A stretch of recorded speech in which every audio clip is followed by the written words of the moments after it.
Namo tassa bhagavato arahato samma sambuddhassa. Namo tassa bhagavato arahato samma sambuddhassa. Namo tassa bhagavato arahato samma sambuddhassa. Pay homage to the Blessed One. Dear friend, today I would like to deliver from Majjhima Nikaya Bahu Vedaniya Sutta. Bahu means many.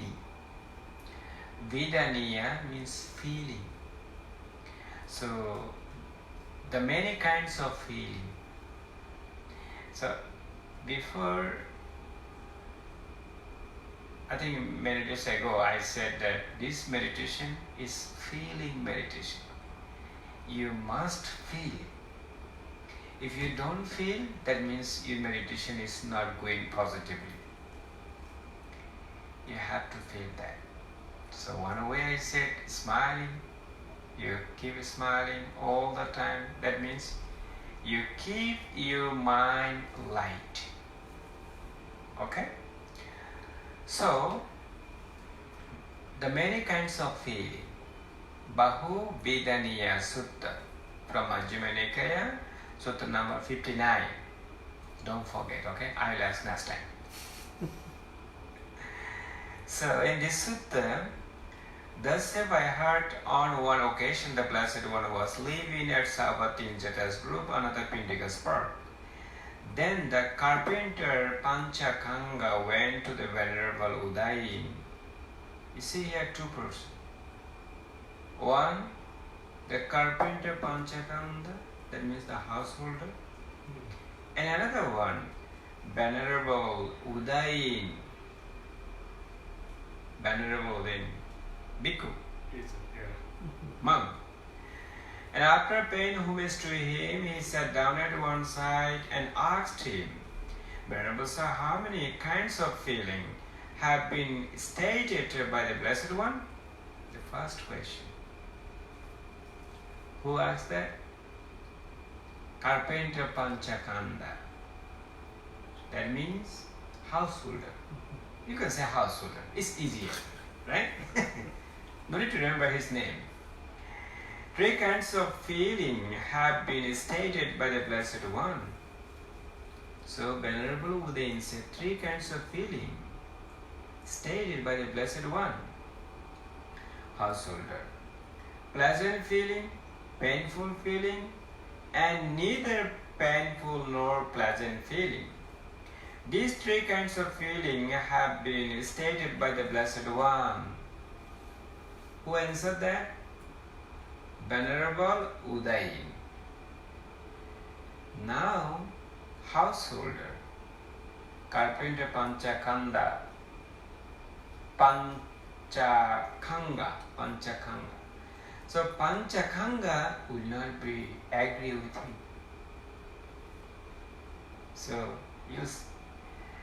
he said, not three kinds of feeling have been stated by the Blessed One, Venerable Udayi. Does he agree with him? No? He said no.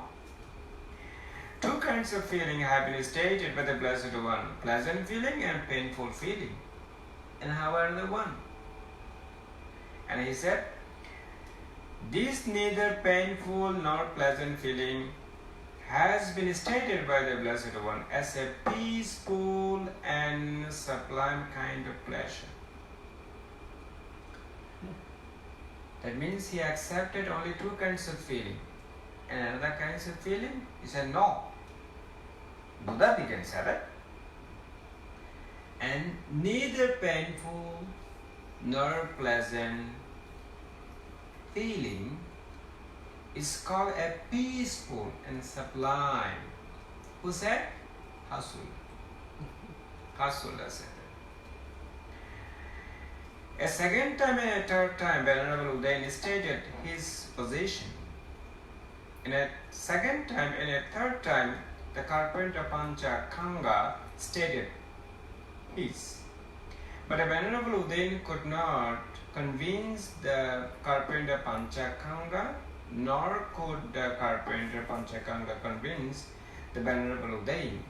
That means whatever householder said, Panchakanga said, Venerable Udayan didn't accept it. And whatever Venerable Udayan said, the carpenter Panchakanga didn't accept it. So they have argument. Right? The Venerable Ananda, this is another monk who was the assistant of the Buddha. Wherever Buddha went for delivering talk, he was near him and he listened to the Buddha's teaching all the time. That's why he could memorize all the Dhamma, all the teaching of the Buddha. Venerable Ananda, he could remember. He had a good memory. The Venerable Ananda heard their conversations. Then he went to the Blessed One, and after paying homage to him, he sat down at one side and reported to the Blessed One the entire conversations between the Venerable Udayan and carpenter Panchakanga. When he had finished, the Blessed One told the Venerable Ananda. You see, the Venerable Ananda heard what they are talking about. The carpenter Panchakanga and the Venerable Udayan. When he heard it, he went to the Blessed One and he sat one side. Then he explained everything what is going on between Venerable Udayan and the carpenter Panchakanga, householder. He explained everything. Then Venerable Blessed One said, Buddha said, Ananda, it was actually a true presentation that the carpenter Panchakanga would not accept from Udayan. And it was actually a true presentation that Udayan would not accept from carpenter Panchakanga. I have stated two kinds of feeling in one presentation. Now Buddha is going to explain. How many kinds of feeling did he explain? So you will find most of the suttas, he said only three kinds of feeling. By the reason, he said 2, 3, 4, 5, 6 and so on. And now he is going to explain. Buddha is going to explain to Venerable Ananda. He said, I have stated two kinds of feeling in one presentation.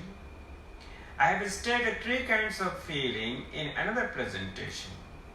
I have stated 5 kinds of feeling in another presentation. I have stated 6 kinds of feeling in another presentation. I have stated 8 kinds of feeling in another presentation. I have stated 36 kinds of feeling in another presentation. I have stated 108 kinds of feeling in another presentation.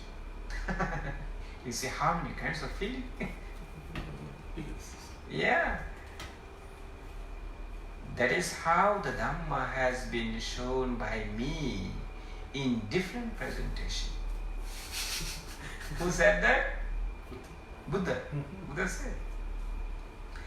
Actually, you'll find the most of the books is around 3 kinds of feeling. And the monks, when they heard that and they understood, 3 kinds of feeling, present feeling, painful feeling, neither painful nor pleasant, then they got it.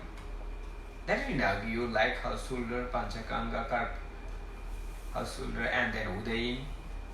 Venerable Udayan said, whatever I heard from the Buddha, I am saying. But householder, carpenter, Panchakanga said, no, only 2. Another one, the Buddha never said. Actually, the carpenter Panchakanga, he never listened to Dhammata from the Buddha. You just start arguing with the Venerable Uday, you know. So there are many people like that.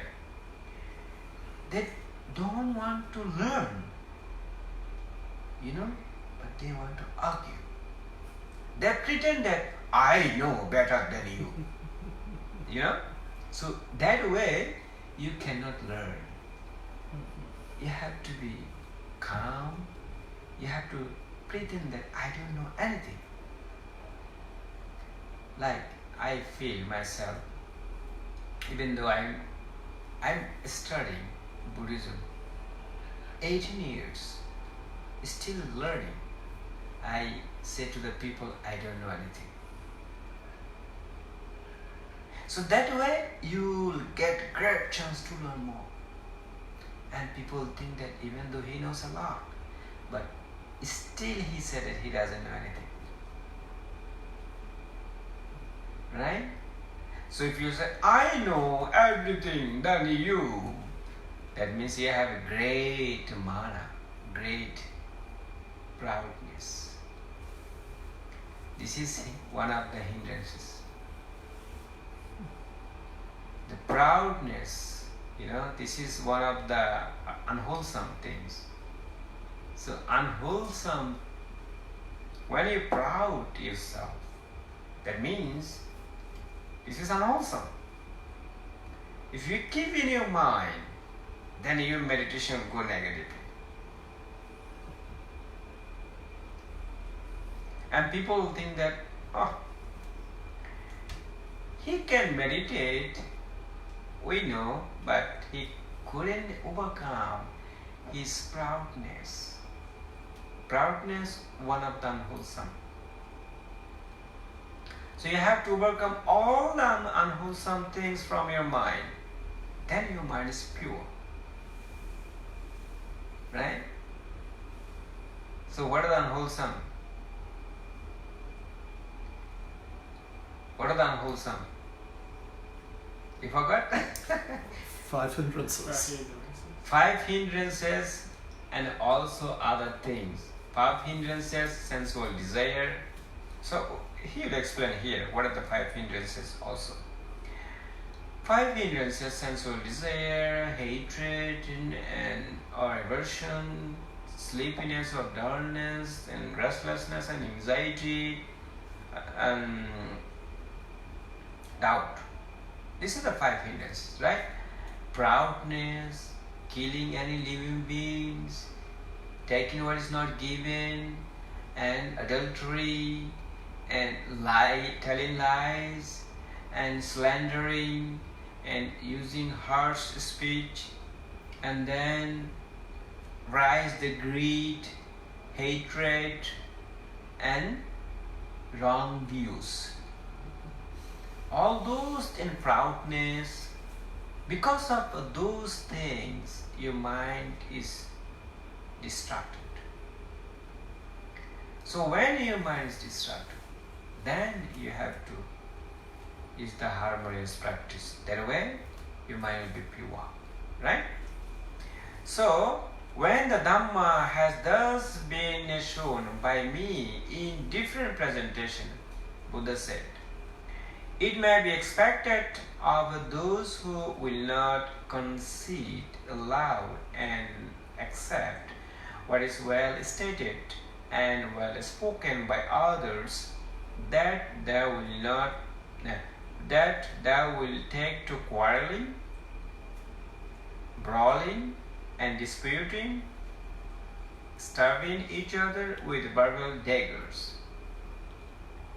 But it may be expected of those who concede, allow, and accept what is well stated and well spoken by others, that they will live in concord with mutual appreciation, without disputing, blending like milk and water. That means whatever you say, just keep my mind calm. Just listen to. You need to argue. Go home, think about it. Right? Whatever Bhante said, whatever Buddha said, is really true or not? Let me think. If not true, I don't accept it. It may be true, then I accept it. Right? Free. No need to argue. You know, when we go to the people, different places for teaching, some people, whatever you said is not true. Directly they argue. But this is not the good things. What Buddha said here, see?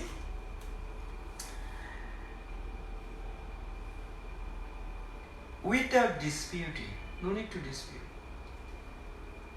Blinding like milk and water, viewing each other with kindly eyes. When you want to learn something, your eyes have to be very kind. Then you can learn. One question finish and another question ask. Another question finish, another question finish. Then Blessed One said, Ananda, there are these 5 courts of sensual pleasure. What are the 5? Form cognizable by the eye, that are wished for, desired, agreeable and likable, connected with sensual desire and provocative of lust. Do you understand this one? That else means, you see, sometimes the sutta are very, very deep. It's not easy. Forms cognizable when you open eyes. By the eye that are wished for, desired, agreeable and likable, connected with sensual desire. I open eyes and I see form. And wow, this is very good. I really want it. Sensual desire rise in my mind.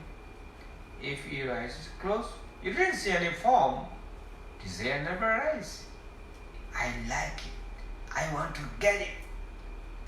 Sensual pleasure rise.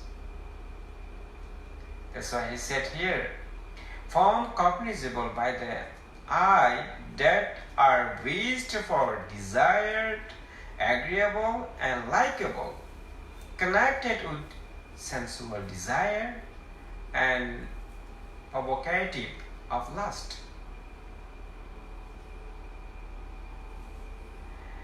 And second, sounds cognizable by the ear. When you meditate and someone singing song, maybe one lady singing song, wow, this sound is very good. I want to listen more and more. Desire arises by the ear because of the sound, right?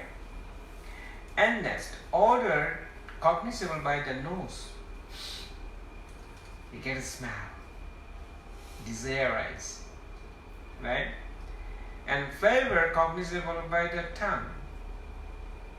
When you put something in your tongue, you feel this is very good, you want more, right?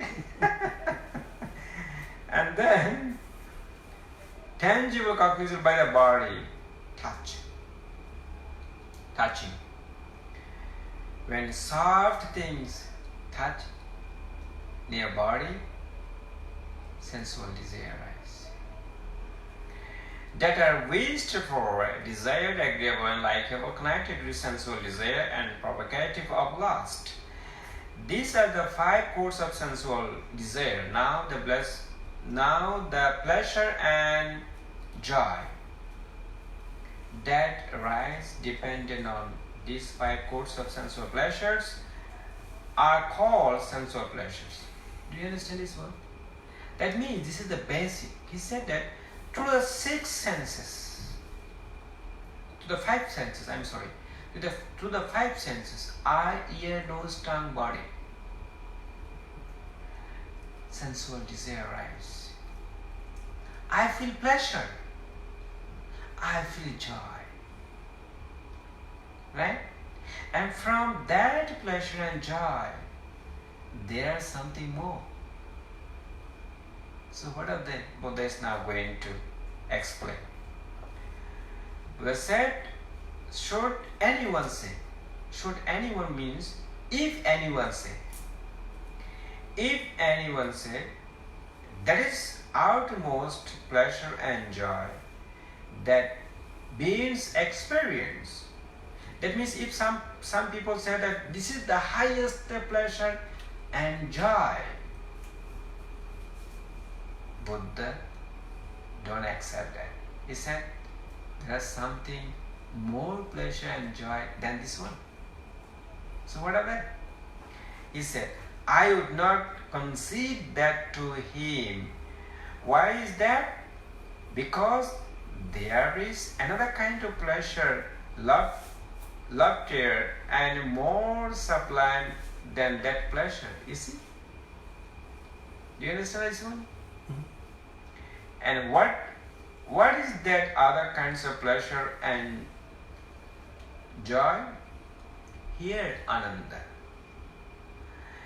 Quite secluded from sensual pleasure, secluded from unwholesome states, a bhikkhu enters upon and abides in the first jhana,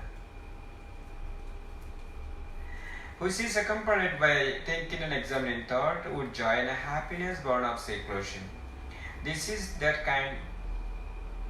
that other kinds of pleasure, loftier and more sublime than the previous pleasure. You got it? This one? So through the 5 senses, eye, ear, nose, tongue, body, sensual desire, right? From that, I say highest, the first jhana, pleasure and joy. Does it make sense? Sure. Right? So what is the meaning of the first jhana? What is the characteristic of the first jhana? Thinking. Don't look at him. You explain yourself. Okay, yes. So What is the meaning of jhana? Jhana is Stage of meditation. Okay, or stage of meditation. And what is the characteristic of the first jhana? How can I understand? Now I attain first jhana. How do you understand? So, first jhana, you have thinking, examining thoughts. Thinking and examining thought. And what else? Joy, And happiness and unification of mind. These 5 factors must be present. Yes. Right? Yeah. Thinking and examining thought, savitaka savisara, joy, priti, happiness, sukha, unification of mind, ekaggata. So these 5 factors will be present and the 5 hindrances not there, absent. You attain first jhana. Is it clear? Yes. I like all the time, because whenever I teach from the sutta, I talk about jhana because I want you to be clear, to understand yourself. When you understand yourself, that means you will know you attain a first jhana or not. Okay? Then you need to come here. Bante, my meditation like this, like that, what do you think about it? So when you know yourself, that means you got it. Okay? And now, should anyone say, that means if anyone say, that is utmost pleasure and joy that beings experience, I would not concede that to him. Why is that? Because there is another kind of pleasure, loftier and more sublime than that pleasure. And what is that other kind of pleasure? You see, he questioned himself and he is going to answer. Here, Ananda, with his stealing of thinking and examining thought, a bhikkhu enters upon and abides in second jhana, which has self-confidence and singleness of mind without thinking and examining thought, with joy and happiness born of collectedness. This is that other kind of pleasure, loftier and more sublime than the previous pleasure. So this is the second jhana. It's already explained. So how do you understand when you attain the second jhana? Thinking and examining thought, he has said, with the stealing of thinking and examining thought, that means disappear. Thinking and examining thought, savitaka, savisara, won't arise. So what are they? Joy, Still have joy and happiness also. and unification of mind. Then you are the second jhana. You attain the second jhana. So that time too, 5 hindrances not there. Any more 5 hindrances come, you drop from the second jhana. So what do you have to do? You have to start from the beginning again. Then, very quickly, you attain second jhana. So, whenever hindrances rise, use the harmonious practice. Immediately, recognize it, release it, relax tension and tightness, and bring out the wholesome thought by smiling, and keep the wholesome thought as long as you can. Right? Do that away. And now, if anyone say, and what is that other kind of pleasure? Here, Ananda. With the fading away as well of joy. What did he say? With the fading away as well of joy. That means joy stops rising. Bhikkhu abides in equanimity, mindful and fully aware, and is still feeling pleasure with the body.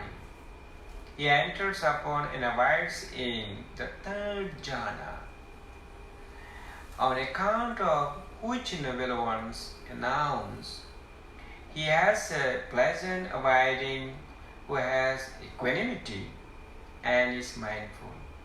This is that other kind of pleasure, loftier and more sublime than the previous pleasure. So here one thing. Joy fade away. Your mind is going to have the equanimity better than before. Right? And what is the main definition of mindfulness? Yes, said mindful. What is the definition of mindfulness? Remember to observe how mind's attention moves from one thing to another. I repeat again. You have to answer next time. Okay? Remember to observe how mind's attention moves from one thing to another. It's called mindfulness. You see in this country, mindfulness meditation, mindfulness meditation, mindfulness meditation, right? I go in Manhattan, one meditation center is called mindfulness, Harlem mindfulness meditation. When I ask the people, can anybody answer what is the definition of mindfulness? Everybody keeps silent. And I told them, the mindfulness means remember to observe how mind's attention moves from one thing to another. You have to keep, you sit down and you remember how your mind is moving from one thing to another. You watch it. You all the time, you have to keep your mind there. Is it? If your mind not there, you don't know what your mind is doing. That means you are somewhere else, Is it the same meaning as vipassana? right? What do you say? I mean, is it the same meaning as vipassana? Can I close the door? Oh. What do you say? What is your question? You lock it. What is your question? So, is it the same meaning as vipassana? Vipassana means insight. Okay. Vipassana. V means barriers. Passana means seeing, watching. So various things you just watch. When you close your eyes, you are watching, you are seeing various things. It's called Vipassana. In English translation, insight. You see inside, not outside. Oh, so they are different. So they translated insight. Okay? So V plus Passana. V means various. Passana means seeing. You see inside. Various things you are seeing. That means here Sati. Sati means mindful. Vipassana means not mindful. Okay, because I always get Confused. Yeah. Yes. Sati means Pali. Sati means mindful. So mindful means you have to understand. When you are walking, you know. When I am reading, I understand. When I am walking, I understand. When I am eating, I understand. When I am taking shower, I understand. When I am doing any activities, I understand. That means you are mindful. Is it clear? Yes. Yes. So if I'm angry You understand. and I see my angry thoughts, That means you understand. That means you are observing how mind is moving from one thing to another. That means you are mindful. Right? That means you are mindful. not so bad. Not so bad. It will be okay. Just everybody have such a problem, even me sometimes, until you attain Arahant, the highest peace. When you attain non-returner, the fruition of non-returner, that means no anger, no greed in your mind, these two things will destroy. Then people think that, wow, you are now an agami. Because no greed, no hatred arise. Right? So, here, I said until third jhana, right? Now, fourth jhana. If anyone say, what is that other kind of pleasure? Here, Ananda, with the abandoning of pleasure and pain, and with the previous disappearance of joy and grief, a bhikkhu enters upon and abides in the fourth jhana, which has neither painful nor pleasure, and purity of mindfulness due to equanimity. This is that other kind of pleasure and loftier and more sublime than previous pleasure. So this is the fourth jhana.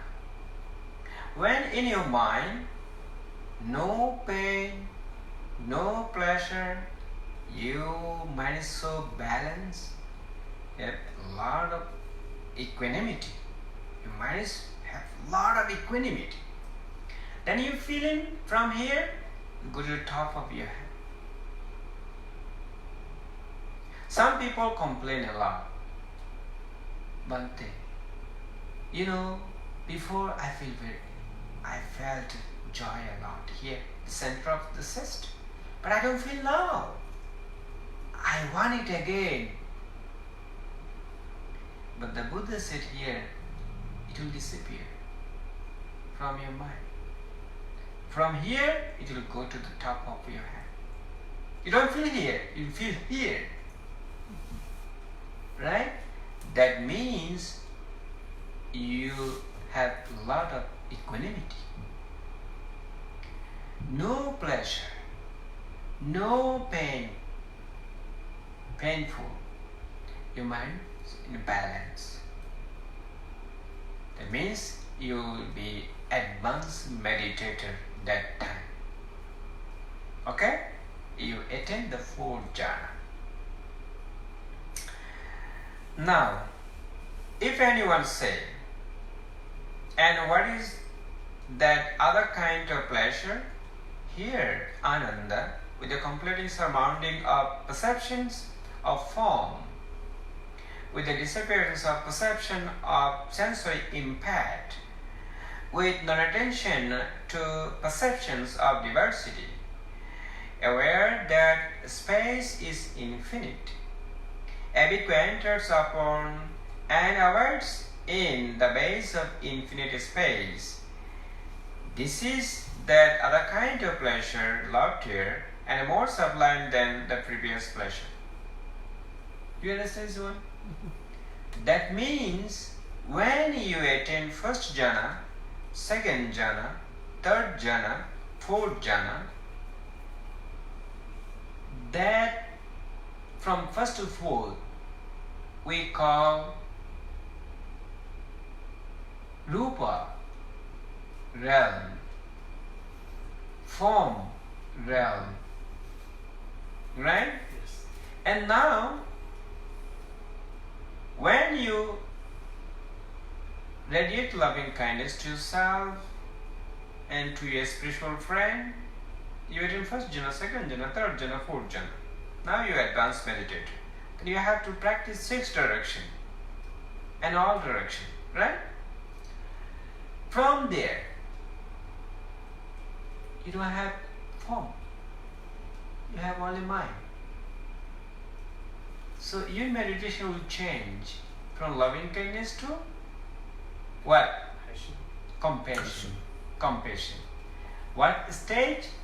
The base of infinite space. So that's why here said, space is infinite. Abhikkhu enters upon and abides in the base of infinite space. This is that other kind of pleasure, loftier and more sublime than previous pleasure. You see, Buddha is going to explain step by step, step by step, step by step. This is gradual practice. You cannot jump from first jhana to the base of infinite space. No, you cannot do that. So you try to explain everything gradually to the Ananda. Okay? And next, if anyone say, and what is that other kind of pleasure? Here, Ananda, by completing surmounting the base of infinite space, aware that consciousness is infinite, Abhikkhu enters upon and abides in the base of infinite consciousness. This is that other kind of pleasure, loftier and more sublime than the previous pleasure. So, when your meditation will change from loving kindness to compassion, that one called the base of infinite space. And from compassion, your meditation will change again to what? Joy. Joy. And that stage, what is that? What is the name of that stage? The base of infinite consciousness. Then you feel the finger of the snake 100,000 consciousness rising and passing away, rising and passing away, rising and passing away. You will see that. You will watch it. And then in your mind, because now mind, you have only mind, no form. But when you open your eyes and go, oh, now I have form. But when you practice meditation, you don't have form. Only mind. That's why the sutta said, the base of infinite space, the base of consciousness, infinite consciousness, the base of nothingness, the base of neither perception nor non-perception, these four are called Arupa. arupa. Arupa. That means non-material realm. Material realm and non-material, immaterial realm. Okay? So, joy. You got a joy. Now next. If anyone say, and what is that other kind of pleasure? You see, he asks this question again and he's going to answer. Here, Ananda, by completely surrounding the base of infinite consciousness, aware that there is nothing, a bhikkhu enters upon and abides in the base of nothingness. This is that other kinds of pleasure, loftier and more sublime than the previous pleasure. Nothingness. So your meditation from joy naturally will change equanimity. Equanimity, the base of nothingness, that stage. You know, people, when they practice meditation, when they attain this stage, their mind becomes very restless. Do you know why? They're watching. They cannot say anything. Sometimes they break their meditation. Buddha said here, there is nothing, right? But it's okay. Don't break your meditation. They said, no, I cannot see anything. So their mind restless. And then open up their mind, their eyes. You know? If you follow the instruction here, there is nothing. Just watching. When you watch, you know, then eventually from that stage, naturally you'll attain where? The base of neither perception nor non-perception. So you'll attain that. So you'll come in here. If anyone say, and what is that other kind of pleasure? Here, Ananda, by completely surrounding the base of nothingness, a man enters upon and abides in the base of neither perception nor non-perception. This is that other kind of pleasure, loftier and more sublime than the previous pleasure. So these are the nothingness, right? Now, the last one. Neither perception, the base of neither perception nor non-perception. The Buddha is going to explain to Ananda. If anyone say that is utmost pleasure and joy that a being's experience, I would not concede that to him. Do you understand this sentence? That means he said that through the five senses,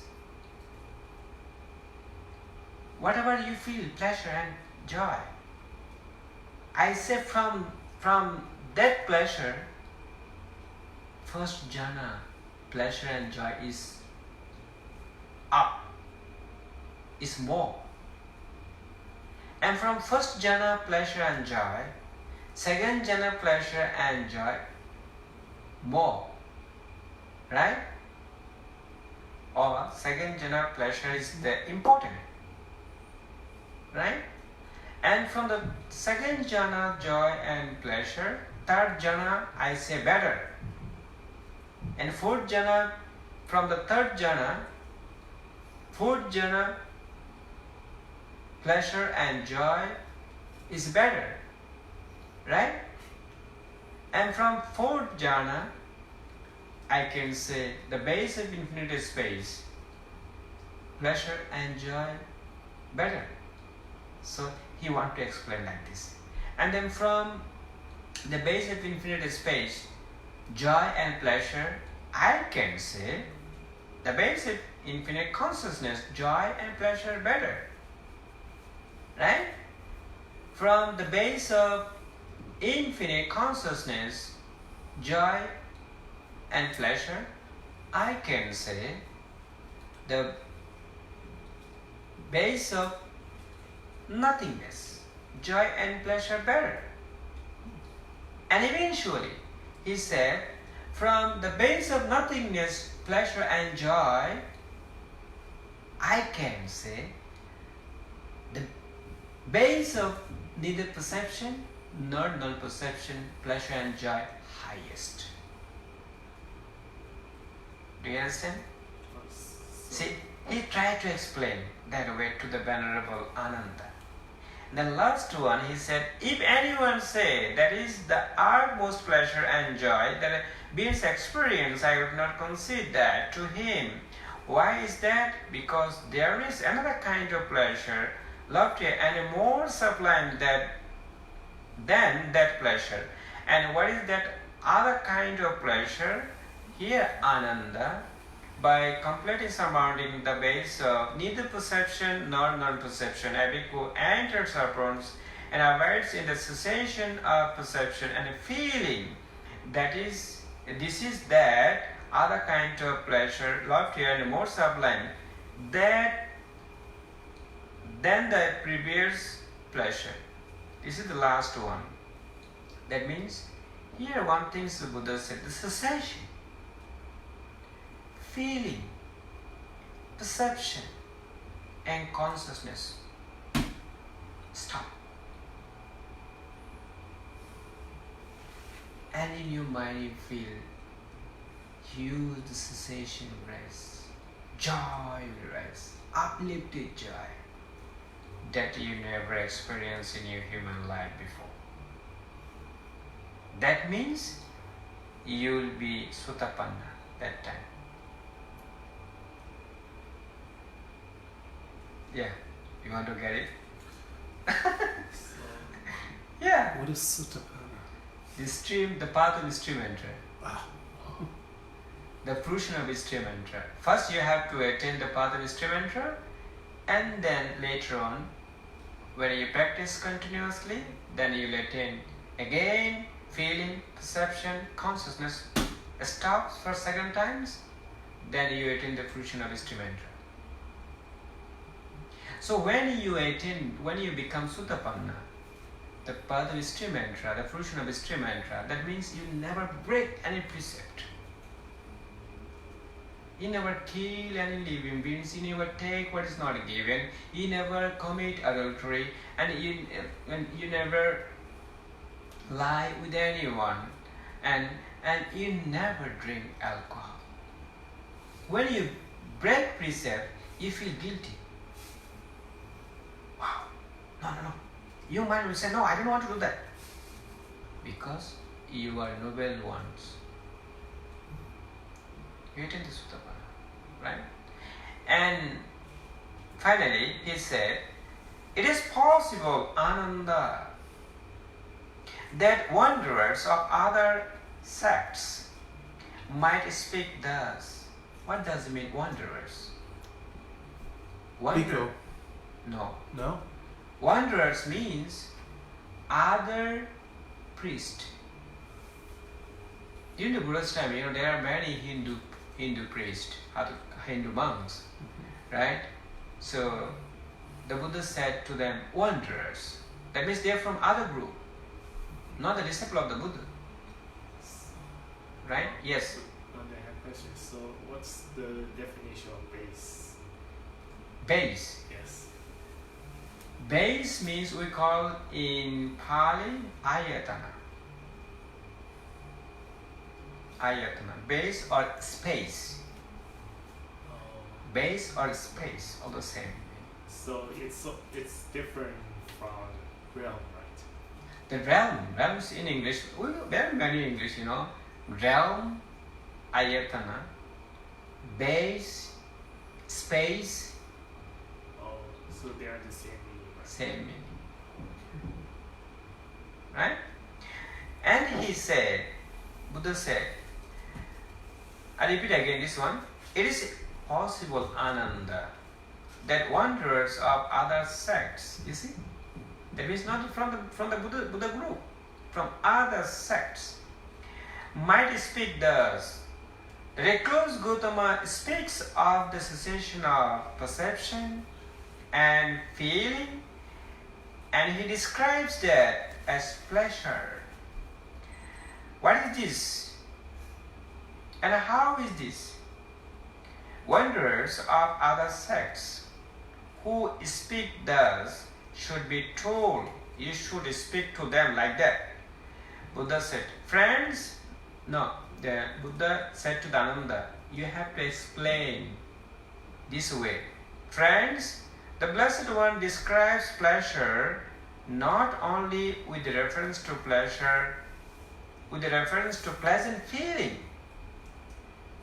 Rather, friends, the Tathagata describes as pleasure any kind of pleasure, wherever and in whatever way it is found. You see? According to the place and then people, he explained differently about a feeling. So you have to explain that way. This is the conclusion. Okay? That is what the Blessed One said. The Venerable Ananda was satisfied and delighted in the Blessed One's words. So this is the Bahu Vedaniya Sutta, the many kinds of feeling. Do you have any questions? No? If no questions, so we can sit for 30 minutes. Yeah, don't be hesitating. You can ask me. Please. You still thinking? Still thinking. You still thinking? I'll ask.